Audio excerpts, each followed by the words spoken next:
Assalamualaikum warahmatullahi wabarakatuh. Waalaikumsalam Apa warahmatullahi kabar kawan-kawan ngobor semuanya? Dimanapun berada, semoga sehat selalu, masih dalam lindungan Allah Subhanahu wa Ta'ala. Jumpa lagi di sini bersama kami di channel Ngobor, ngobrol seputar horor, masih bersama narator kita Mas Ayung nih, yang akan menemani kurang lebih 30 menit ke depan, ya Mas Ayung ya? Iya. Kurang lebihnya, bisa lebih, bisa kurang gitu. Ya monggo Mas Ayung barangkali mau menyapa kawan-kawan di sana. Baik, sebelum ke cerita, seperti biasa saya mau nyapa kawan-kawan dulu. Assalamualaikum warahmatullahi wabarakatuh. Waalaikumsalam warahmatullahi Apa kabar kawan-kawan ngobor semua? Semoga semua dalam keadaan baik, sehat dan selalu bahagia tentunya kapanpun dari manapun saatnya. Amin. Kembali ketemu sama kita berdua, ada Bang Ogan, ada saya Ayung di acara ngobor, channel apa adanya seperti ini, ngobrolin yang horor-horor. Semoga masih tetap menghibur Anda semuanya, teman-teman semua. Terima kasih atas dukungannya, atas dukungan kawan-kawan semua dalam bentuk apapun, like, komen, ada juga yang memberikan super thank. Kita sangat appreciate untuk itu semua. Semoga dikembalikan lagi ke teman-teman dalam kebaikan, dalam suatu hal yang baik begitu. Amin. Ya Bang ya. Amin. Langsung ke cerita Bang. Cerita apa ini Mas? Ini adalah saat ini kita ngetek syuting di studio ini adalah tanggal 16 Agustus. Oh iya, tanggal 16, besok berarti kita upacara Mas Ayung. Besok kita upacara. Yang upacara saya mungkin nggak upacara. Saya nyambut gawene, kerjanya bukan di instansi. Gitu Mas Ayung. Iya, jadi ya paling nganter orang tetangga atau siapa yang mau upacara, yang mau dianterin. Kalau enggak ya wis. Teman anak kita nih besok kan yang sekolah. Iya, sekolah ya. Masih. Jadi SD. tanggal 16 adalah satu hari sebelum tanggal 17, di mana-mana seperti itu Bang. Jadi besok itu adalah hari bersejarah untuk bangsa kita. Itu nggak usah diceritakan lagi, semua orang di Indonesia bahkan di luar juga tahu kalau ini adalah besok hari kemerdekaan ya. Di mana hari itu ya tadi banyak sekali sekarang gitu ya, acara-acara seremonial digelar di banyak tempat, baik pementasan budaya, karnaval, lomba-lomba segala macam, boleh seperti itu sebagai bentuk untuk ya kita semangatnya Agustus, semangatnya merdeka, teman. Sebaiknya juga kita saling eling pengeling ya, bukan cuma di itunya, bukan di seremonial sesaat, tapi bagaimana kita bisa mengisi kemerdekaan di bidangnya masing-masing, di pekerjaan mungkin, atau sebagai seorang anak ya gimana dia bertindak sebagai seorang anak untuk orang tuanya, seorang bapak gimana dia bisa untuk suami pada anak-anaknya seperti apa. Asik. Ya. Itu baru mengisi kemerdekaan dalam arti sesungguhnya kan. Karena merdeka adalah apa Mas Ayung? Merdeka bukan berarti membangun. Ya itu. Ya kalau kita kan berperang, kalau saat ini nggak ada wahana, perang sama siapa? Paling kalau main Mobile Legends atau apa kan. Kalau sekarang kita perangnya sama diri sendiri. Perangnya sama apa yang kita lihat, keinginan, hasrat, apakah itu harus dipenuhi? Apakah harus ditangguhkan dengan kondisi yang kita ada sekarang, ataukah kita harus penuhi dengan cara serampangan apapun, misalnya dengan cara ngibri, dengan cara menyakiti orang lain, dengan cara tipu-tipu dan sebagainya, kan seperti itu Bang. Kalau mungkin hanya dengan merdeka terus ikut lomba ini bikin gapura semeriahan mungkin, terus nanti ada lomba-lomba yang intinya di situ ada kemeriahan dan kemudorotan tok. Ya sing yang dulu itu ikut yang dulu itu mungkin nangis Bang, bukannya bangga ngelihat anak cucunya cuman gombrang-gombreng, ada yang dibikin. Apalagi gini kayak aku sih pas kemarin tahun lalu ya.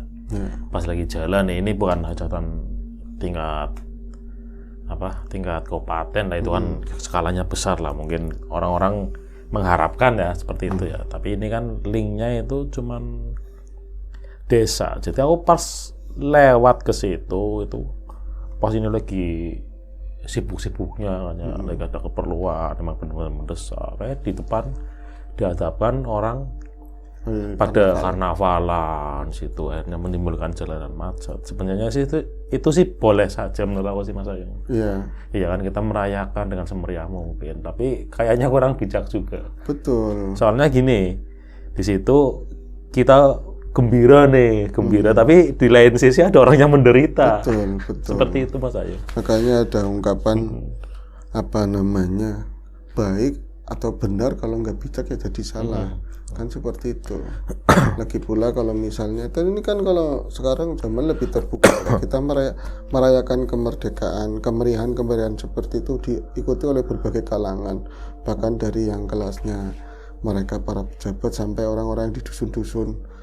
Apalagi sekarang konsumsinya buat di media sosial, saling mengunjuk gigi, saling di kampungku ada ini, kita itu bisa begini. Terutama untuk kaum ibu-ibu misalnya ya. Kalau bapak-bapak biasanya lebih realistis. Kalau sekarang saya lagi zamannya kerja, memang libur, dia capek, ya ikut lomba seadanya. Tapi kalau ibu-ibu, dia itu kan memang hari-harinya di rumah. Jangan sampai ya tugas utamanya ya kebiasaan hari-hari ya masak, ngerawatin anak. Kadang punya orang tua sepuh yang lagi sakit. Jangan sampai nyampe dari hari itu nyampe sore, nyampe melalaikan yang kudunya diempanin anak-anaknya, suaminya, jadi malah ya itulah. Nah ini ada cerita yang berkaitan sama lagi-lagi sama tadi Hari Kemerdekaan. Cerita ini dari Mas siapa ya, Subhan. Dari Mas Subhan, sekarang itu usianya 40-an tahun, jadi mau mengisahkan sebuah peristiwa horor yang dialami bersama, sebenarnya bukan cuma Mas Subhan, sekitar 5 tahun yang lalu Bang. Mas Subhan itu tinggal orang asli itu, orang asli Brebes Kidul. Brebes Kidul itu ya di daerah Ketiak, Gunung Slamet lah di situ. Karena Gunung Slamet itu Bang gunung besar banget ya Bang. Jadi 4 kabupaten atau 5? 4 ya. Kemudian 4 kabupaten, di Tegal juga termasuk kakinya di sini. Termasuk kakinya. Jadi di sana itu landscape-nya memang udah naik di tempatnya Mas Subhan. Kalau desanya nggak usah disebutin Mas, baiklah. Tapi kabupaten masih Brebes. Jadi kemeriahan Agustus, dia kan jadi mantunya orang daerah saya. Itu sangat berbeda katanya. Memang benar di sini ada lomba-lomba, tapi euforianya itu beda. Kalau di kampung saya memang dibilang kampung dan tempatnya pegunungan, datarannya tinggi, tapi yang namanya Agustus itu udah dipersiapin dari jauh-jauh hari itu untuk karnavalnya, untuk pentas seninya, untuk lomba-lombanya itu bahkan ada yang lombanya sifatnya ya kecamatan, ada yang sifatnya desa, ada yang memang skalanya itu per RT. Itu seperti itu Mas. Jadi ya bukan saya mengecilkan orang-orang daerah sini, tapi saya lebih nyaman di sini sebenarnya katanya. Karena nggak diada-adain kayak gitu loh. Orangnya lebih kerja ya kerja. Kayak gitu loh. Terus nggak dombrang-dombrang kayak gini, terus misalnya ikut-ikut apa, tapi pas pulang rumah ribut lagi sama suaminya. Terus ada masalah-masalah yang lain. Jadi itu cuman ya buat hura-hura tok gitu. Ya jadi ya kayak gitu, kalau melihat sejarah jadi nggak pas katanya seperti itu. Oke Mas, kita jangan gosipin orang-orang yang seperti itu.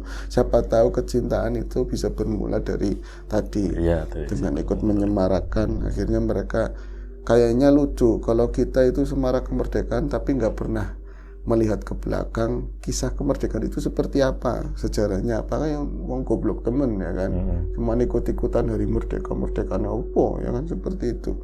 Iya Mas, ada kisah horor apa? Iya, waktu itu saya seperti biasa di kampung ya, waktu itu saya belum menikah, umuran 20-an tahun, kebenaran saya biasanya ikut ke Jakarta ngerewangi dagangan sedulur. Ya jadi pembantu Mas, cuma kadang-kadang kan ada prestis, yang penting ke Jakarta, pulang kampung ya wong Jakartanan. Padahal di sana minta ampun. Itu pas Agustus saya dibolehin, kamu mau rame-rame di kampung ya, siapa tadi namanya? Subhan ya Han. Kalau mau rame-rame di kampung ya udah sana nggak apa-apa, uang nggak usah direwangin, nggak usah dibantuin, sana kamu ngeramein. kamu kan di rumah keluarga kita yang laki cuman kamu yang masih muda, ikut sana yang aktif. Saya ikut di sana di kampung saya, dan memang kemeriahan luar biasa. Nanti ada karnavalan, jadi ada delegasi via RT yang bakal dikirimin, nanti bakalan arak-arakan keliling kampung, juga lomba-lomba yang lainnya. Diawali dengan kumpulan RT, kumpulan kelurahan. Kalau kelurahan saya nggak ikut, adanya ya saudara yang jadi RT, jadi perwakilan yang kumpulan tersebut ya. Kalau saya ikutnya kumpulan yang cakupannya RT. Saya gabungin pemuda-pemuda yang ada di sana, lumayan banyak, dan dari dulu turun-temurun ya ibu-ibunya, bapak-bapaknya semangat kalau Agustus, terutama untuk di lomba-lombanya. Sebuah lomba yang nggak mungkin pernah ditinggal antara lain adalah Panek Pucang. Iya, Panjat Pinang atau Pancak Pinang. Itu kebenarannya kalau misalnya di daerah sana, pinang itu kalau di kebun kadang-kadang masih ada. Masih ada, kita tinggal potong dari pongkor, nanti dibersihin semuanya, nanti tinggal dikasih oli, udah jadi. Dan tiap RT itu masing-masing kayak sebuah prestis gini loh, hadiahnya itu mewah-mewahan tiap RT. Ya seadanya semampunya. Cuman kan kalau misalnya di situ banyak blok-bloknya orang-orang mampu, biasanya hadiah lebih menarik. Ya tempat saya bodo amat lah, yang penting ada begitu. Cuman dilalai karena memang sudah mepet banget. Waktu itu pemuda ya sibuk semuanya, dan saya kalau misalnya nggak ada pucang, niatnya mau ditiadakan Panjat Pinang itu. Cuman karena memang request dari mama bapak, laka pucangnya orang rame, yang bok kayak gitu kan. Oh pucangnya orang rame, Agustus aku tuh ada pucangnya. Khususnya kalau ada pucangnya, kalau nggak ada pucang namanya bukan Agustus. Kata siapa?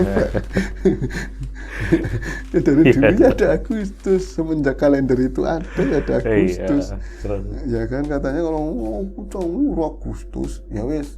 Akhirnya apa namanya yang sudah sesempit itu, ya kayak sekarang mungkin tanggal 16 itu baru nyari, pagi-pagi baru nyari. Dan biasanya ada yang jasa menyediakan itu tadi, menjual gelondong pinang yang sudah dipotong, terus nanti tinggal dihalusin sedikit, dikasih oli begitu kan, tinggal ditancepin lah.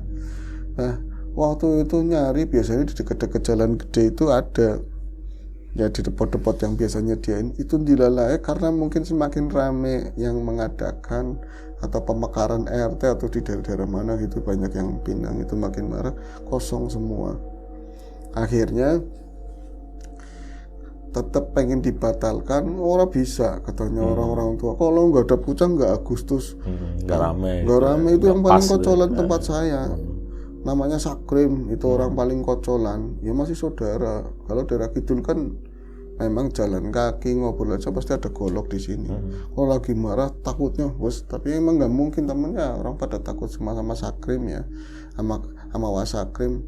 Oke, mana gue tiba di kebun, goleti suruh nyari di kebun, gak ada pucangnya wah, compong katanya. Compong itu goblok.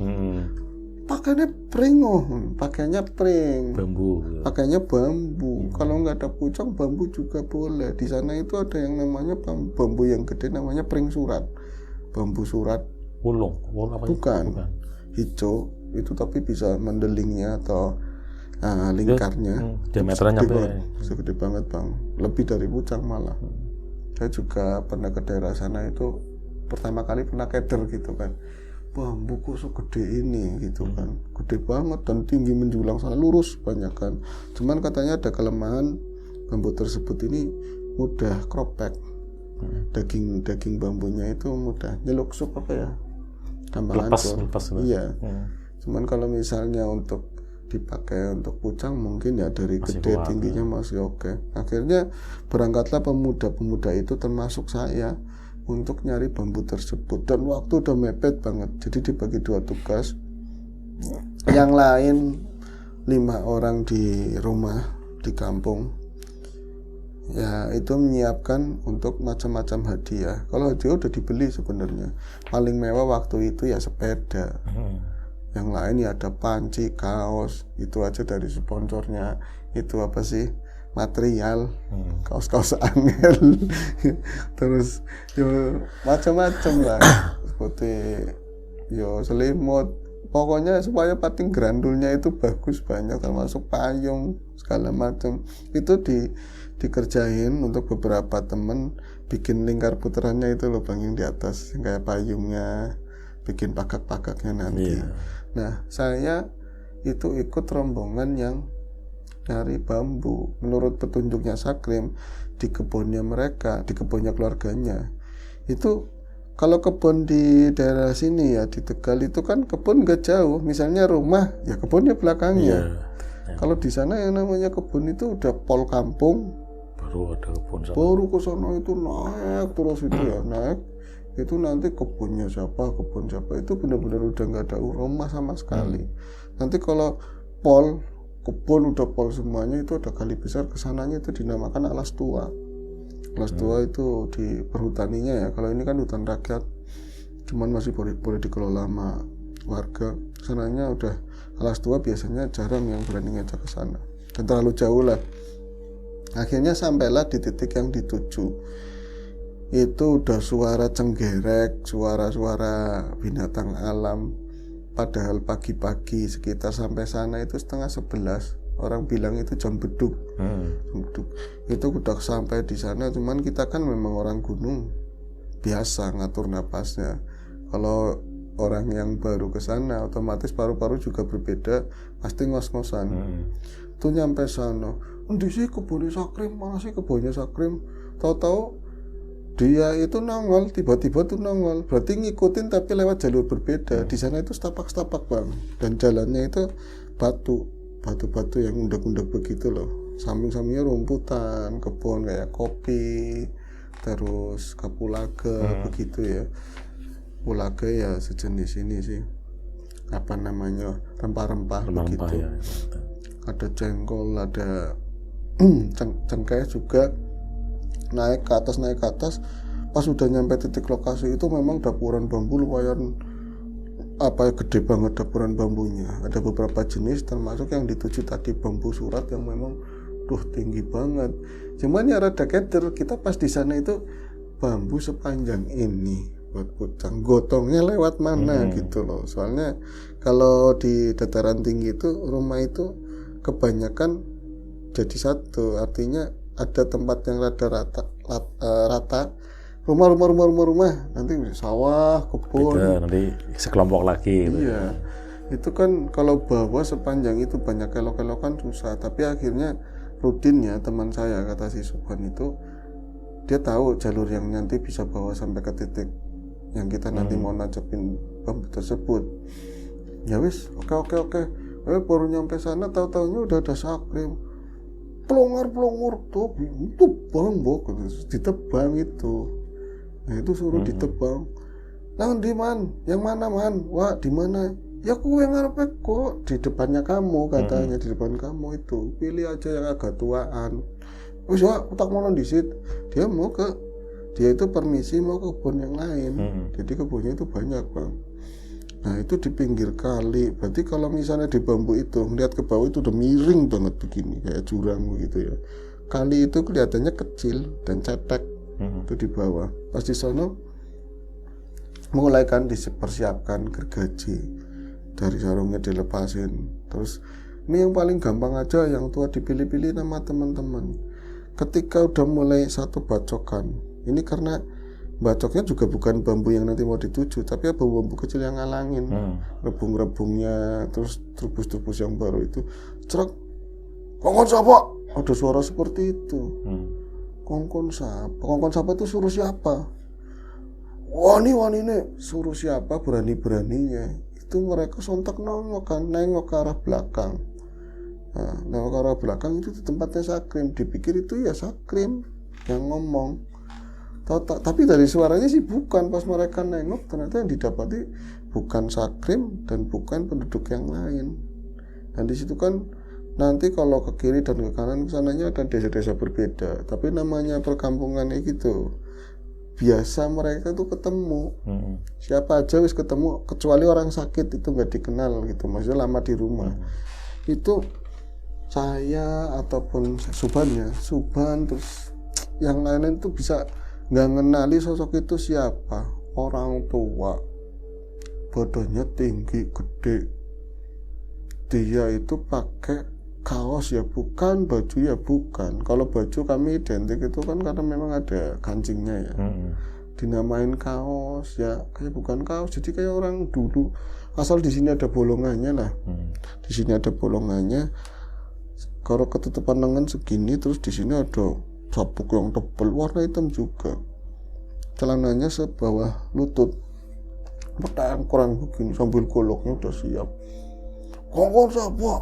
Suruh siapa katanya? Berani-beraninya bang di situ. Terus teman-teman, lah Rika siapa man? Gitu kan, Rika siapa? Sampai itu siapa? Kenal Borok kok, kenal aja enggak. Wani berani-beraninya ngomong begitu, suruh siapa? Bocah siapa? Bocahnya siapa berani ngomong kayak gitu? Saya udah izin sama yang punya. Tuh orang itu diem. Udut bos, tapi kalau dilihat udut itu gede banget, gede gitu loh. Gelondongannya itu nggak umum. Kayak serutu gitu. Serutu panjang, lebih panjang lagi dan warnanya coklat hitam itu, bus ya gitu. Kumisnya itu tebal banget. Terus ngomong kan, ya ini udah disuruh sama Wasakrim yang punya kebun ini. Dia cuma diem. Oh, pokoknya jangan tebang bambu yang sebelah kirinya. Itu ternyata dilihat mereka juga baru ada bambu yang rosnya itu deket-deket banget, dan agak goyang lentong begini loh. Itu kalau orang bilang namanya tumpang sari. Angel, ada bambu, ada makhluk di depan melintas teman-teman, tapi nggak bisa divisualisasikan. Ya, Mas Pita lewat. Ya, itu jangan tebang, tapi bahasa sana ya, jangan bahasa Indonesia, jangan tebang bambu yang di sebelah kirinya. Mau apa? Bambu ya pada PKI, bambu itu pada sama semua, tapi mereka juga pada ngomong kayak gitu, ngelawan pemuda gimana sih? Pengennya kan lawan terus. Satu gede kayak apa, lawan 5 juga mampu kan, mungkin seperti itu bang pikirannya. Kalau saya udah deg-deg, ini siapa mikirannya, orang itu siapa kayak gitu kan. Akhirnya orang itu nggak ngomong, mulailah digergaji yang bambu yang dituju, dan bukan bambu yang tadi yang rosnya itu pendek-pendek dan agak melengkung goyang begini loh, pendek-pendek banget rosnya, tumpuk-tumpukan. Mungkin teman-teman yang tahu bambu unik kan itu ada ininya juga ya, grupnya bambu unik, komunitasnya tahu itu jenisnya tumpang sari atau apa saya lupa, ada sabtu, ada macam-macam apa mati lele, namanya macam-macam bang. Saya punya banyak di rumah dulu itu. Terus ditebanglah bambu tersebut, tapi mereka asik, saya masih mikirin orang tersebut. Akhirnya karena penasaran, saya ngeliat ke belakang, nggak ada sama sekali, dan tempat dia berdiri itu saya periksa ya, itu nggak ada umpak sama sekali, nggak ada tanah di situ loh bang. Jadi dia tuh berdiri kakinya ya ada kebenem sedikit. Kalau misalnya dipikir-pikir, rada ambles lah di rumputan, ada lompong-lompongan juga, karena di sana hawanya adem kan, lompongan banyak. Itu aturan di tempat dia berdiri itu udah jurang, karena kan begini ya tanah-tanahnya. Itu nggak mungkin bisa berdiri situ karena nggak ada tanah. Tanahnya itu agak kemarian. Oh, saya udah mulai curiga yang nggak enak. Cuman karena memang temen lagi semangat-semangatnya, saya cuman pendem itu perasaan itu dalam diri saya sendiri. Orang ini siapa? Saya pikirin, tadi malah saya yang enggak, nanti malah ada apa-apa. Lagi pula sekarang lagi beduk. Cuman kalau udah jauh di sana kan nggak kedengeran suara ajan dari kampung bang. Nah itu tanpa sengaja, namanya pemuda iseng-iseng, bambu yang tadi banyak ros-rosnya itu nggak terlalu gede, ya agak nyelempet ke tengah begitu, dibacok sama teman. Ya saya tadinya enggak dia itu iseng-iseng bacok itu, padahal nggak mengganggu sama sekali. Terus teman yang lain ngomong, Busana tugel, bambu ini kan kenapa dibacok, ini kan nggak boleh sama orang tadi. Allah, orang boleh. Apa nggak boleh apa, bambu sama aja. Malah ditok, bacok, buang ke arah jurang sana. Jadi ke atasnya kalau udah dihajarin semuanya, itu yang bagian yang banyak ros-ros yang dekat-dekat itu dilemparin ke arah jurang. Itu taruhlah selesai Mas waktu itu dan nggak ada apa-apa, cuman saya masih nggak bisa nerima perlakuannya anak tersebut. Emang bocah itu rada songong, petakilan lah ya. Kenapa anak ini tadinya nggak ditugasin di rumah aja, kenapa ngikut ke kebun segala.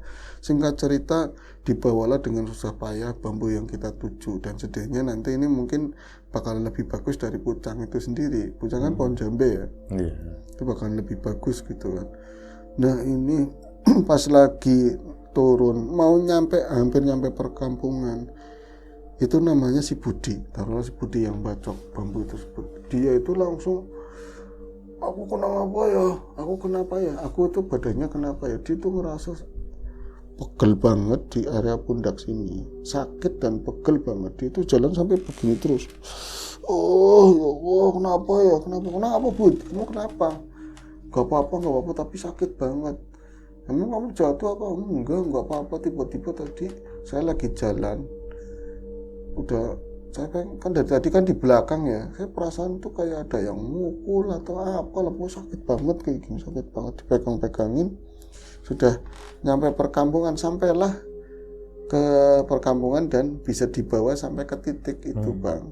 Nah itu orang-orang udah banyak yang liatin, nantinya mau bantuin gitu ya, ngalus-ngalusin segala macam. Budi itu langsung lambur depan mereka, di depan orang-orang banyak lambur gitu kan. Bocah kenapa? Kirain menurut kita itu bercandaan, dia paling petakilan kan ya. Ngomong sakit juga, itu kirain itu cuma ngimprok tok. Tahu-tahu dideketin sama warga, Bud kamu kenapa ditabok-tabok, itu nggak bergerak sama sekali. Udah dipinggirin, ke bocah pingsan, anak ini pingsan, mungkin belum makan atau apa kecapean. Dipinggirin, ditaruh di ubin, di pelataran rumahnya tetangga gitu kan. Pas kita itu mau mulai nyisikin itu, tapi nggak jadi karena udah masih beduk lah. Tahu-tahu bocah itu cunggelek, itu ngamuk, bener-bener ngamuk. Wah kayak gitu kan, ngomong siapa itu, kalau bahasa Indonesia itu suruh siapa macam-macam, anak ini punya saya nggak bakalan mau ngelepasin anak ini, kurang ajar. Dia amprak-amprak semua di situ. Itu yang udah jadi buletan, terus ada sepeda belum diikat, tapi kayak kain, terus bangsanya hadiah kecil lah, hadiah kecil, panci segala macam dirusak semua sama burung itu. Untung goloknya nggak diginiin Bang, tapi dia ngomong pakai tangan kosong begitu, dipegangin orang banyak nggak bisa dipegangin, cuman orang 6 aja Mas, yang saya lihat orang 6 termasuk bapak-bapak, cuman digini dong rayak. Itu kalau misalnya jatuh nibani sesuatu yang lancip pasti jelek gitu kan. Untungnya benda-benda tubuh lihat tembok, pohonan, nggak terlalu fatal lah. Dipegangin berapa belas orang begitu masih bisa goyang, masih nggak bisa ditahan lagi, ngamuk, kamu siapa. Akhirnya orang-orang di situ mulai mengerti bahwa si Budi itu kesurupan. Sudah dipanggil lama kan ya. Terus ada orang yang mantu di daerah kami waktu itu, ceritanya orang bisa dipocorin kayak gini, baru mau diminumin pak gitu. Aku tuh bakalan mempan, kurang ajar. Itu pas ada memang ustadz yang benar-benar paknya di bidang kayak gitu, orang hikmah, itu langsung datang ya.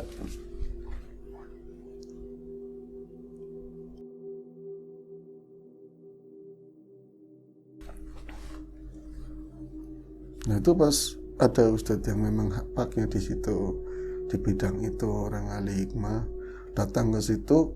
Dia itu kalau lagi dipegangin langsung mundur kayak takut loh, kaget melihat ustadz tersebut. Saya juga ikutan, orang hebat banget, baru datang aja dia langsung mundur.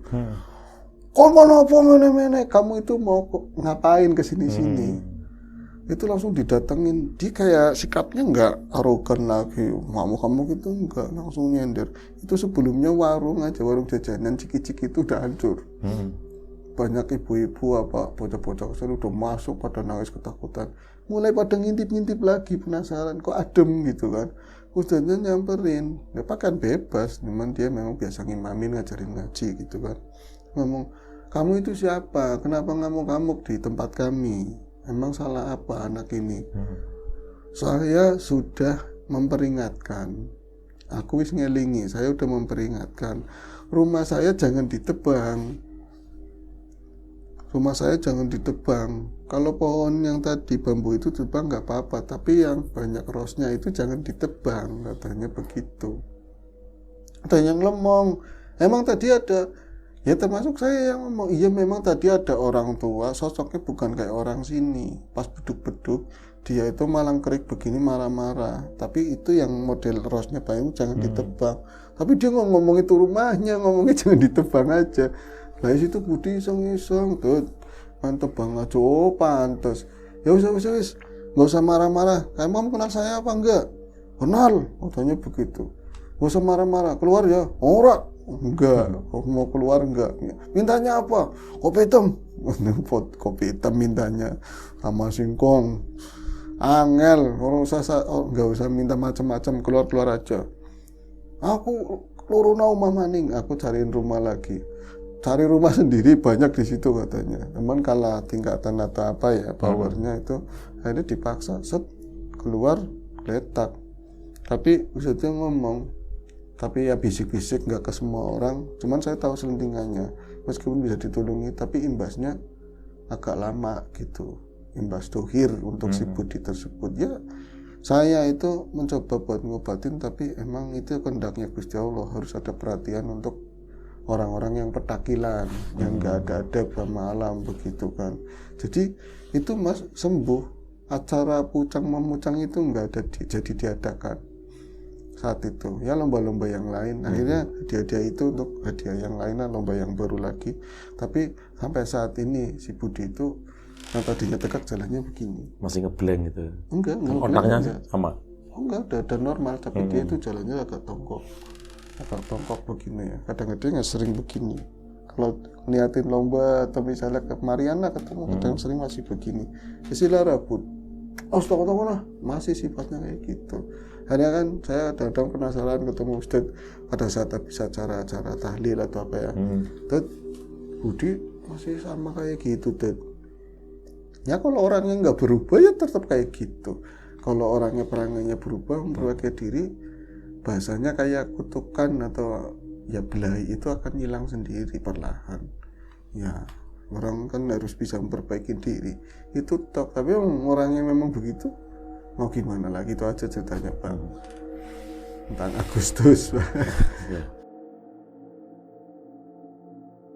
Jadi ya yang namanya adab tetap ada ya Mas ya, walaupun itu sama alam yang kelihatannya nggak terurus gitu kan. Yang namanya larangan tetap larangan kan, kita harus menghargai lah, seperti itu. Ya itu saja obrolan kita kali ini, semoga bermanfaat ya, maksudnya ada isi baiknya ya Mas. Semoga bermanfaat dan menghibur kita semua. Sampai jumpa lagi di ngobrol berikutnya, mungkin masih sama saya atau sama Mas Riam Biru nanti. Itu saja dan kami akhiri. Wassalamualaikum warahmatullahi wabarakatuh.